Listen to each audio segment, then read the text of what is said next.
Good morning, Tampa Bay. It's October 11th, and we just got done with Hurricane Milton, and it is so great the aftermath, the surviving. And now we're going to go in there and we're going to research real estate and what's going on with the flood houses and the flood zones. Right now in Pasco, there is 4,028 properties, which is down.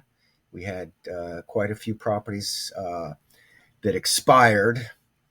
There are 1,496 properties that are contract pending, and that's actually up.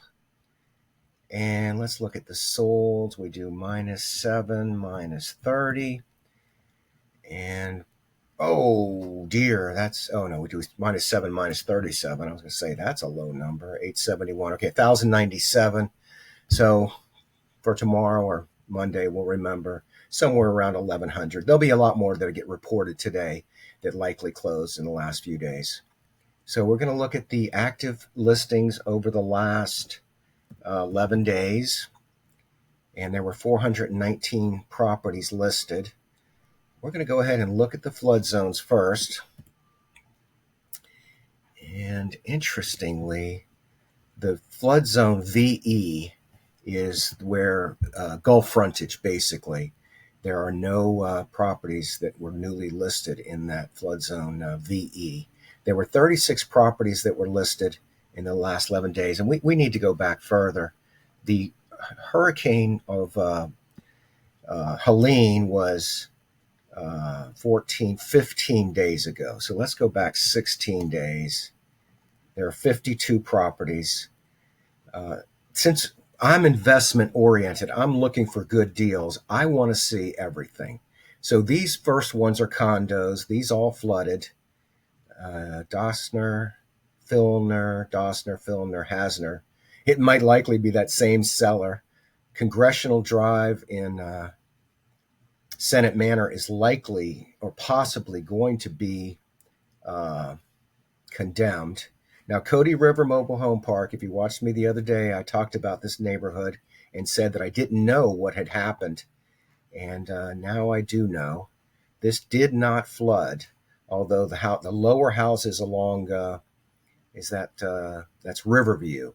Here's Lafayette. Rio flooded terribly for the houses on the ground, and not the non-two-story houses. Riverview flooded terribly, but this Louisiana and Oak Ridge, that did not flood. That is 4 or 5 feet or more above the lowest properties on the river. So let's run through these new listings. Griffin Park did not flood. Well, there's a giveaway. This house is an investment property. 2 feet of flooding during Hurricane Helene. And Beacon Woods did not flood. What is going on here? Because they've got this in the wrong neighborhood. That's why. Beacon Woods did not flood, but this neighborhood flooded terribly. Really need to have this Shamrock Heights. No, Melody Hills and Palm Lake Terrace. Melody Hills is higher.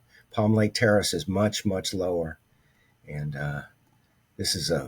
this home is very likely to be one of the homes considered for to be torn down. Sea Pines wouldn't touch it.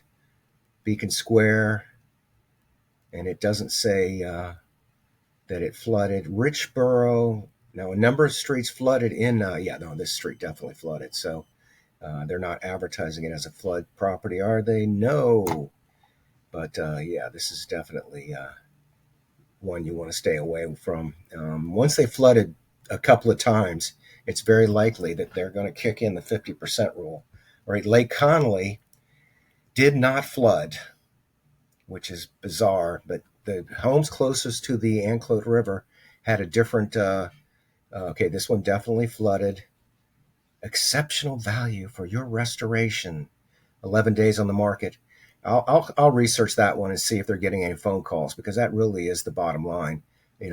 Are there buyers out there that are willing to step in and chase some of these houses. Are they deals? Viva Villa, are they advertising it as a flood house? They are not. And this was listed on the day of the storm. So I would stay away from that. That's a mandatory evacuation zone. It also is a flood zone.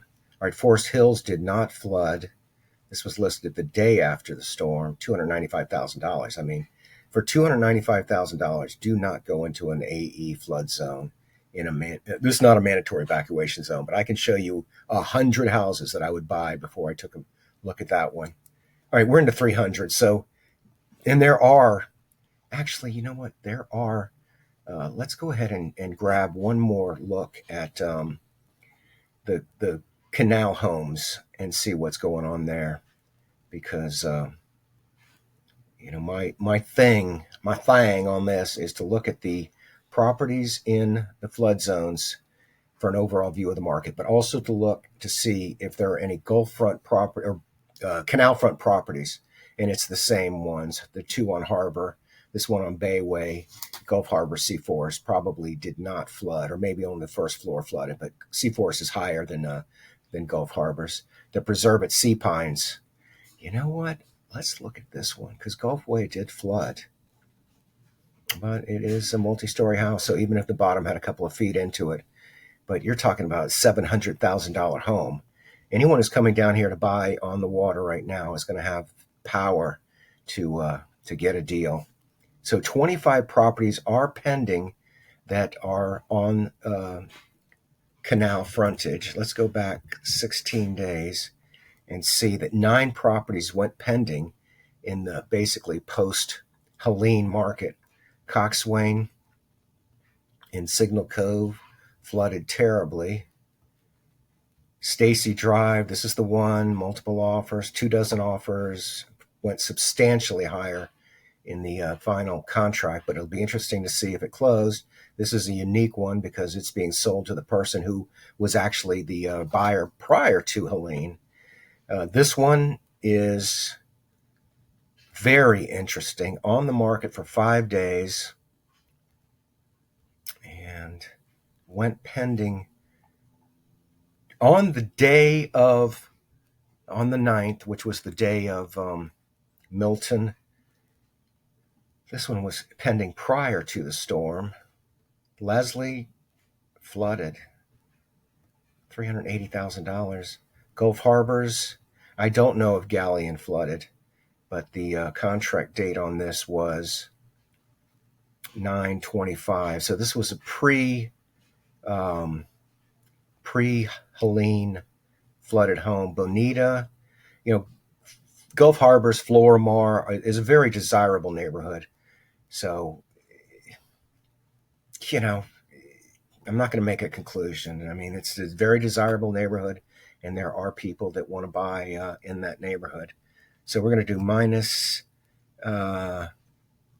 let's do minus 16 and see if anything sold in the last 16 days that actually closed. So there were 4 closing. This is a condo. Flickr is a mobile home, and it closed 9/25, the day before Helene. Seaforest did not flood, but it is on oh no, this is on the water. Oh, that's interesting. This closed the day after Helene, and then this one is a multi-story. So there you go. What's the conclusion? The conclusion is the market is crazy. We don't know what's going to happen. We don't know if the world is ending for real estate on the water, or if the investors are going to come in and buy up all the deals. There's lots of "We Buy Houses" signs out there, and it's going to be very interesting to see what the right thing to do was during the post-Helene flooding. Should we have bought these homes? Which ones are going to be condemned? What neighborhoods are going to become ghost towns? And what is FEMA going to do in terms of how aggressive they are in condemning some of these homes that flooded? No matter what, the 50% rule is going to kick in on any homes that have been flooded.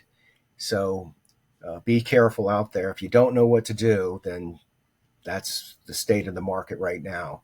It will be apparent in hindsight. I'm Randy Jenkins. Hope to be your real estate resource. I'm also a mortgage broker. And if you have an interest, if you have a rental properties and you'd like to do a cash out refinance, the rates are down to 7, 8%. The fees are the big challenge on investor loans because they are not cheap. But if you need money, it doesn't matter what your credit is. They're not going to ask you for the income. They're going to do the loan based purely on the rental income. And let's say you've got a house that rents for $2,000, but your buddy or friend is in it and you're only charging them $1,500. They will still refinance it based on what the rent should have been, which is very interesting. But it's not an easy, you've got to jump through hoops just like any mortgage application. Anyway, Randy Jenkins, appreciate the time and wish you the best. Bye now.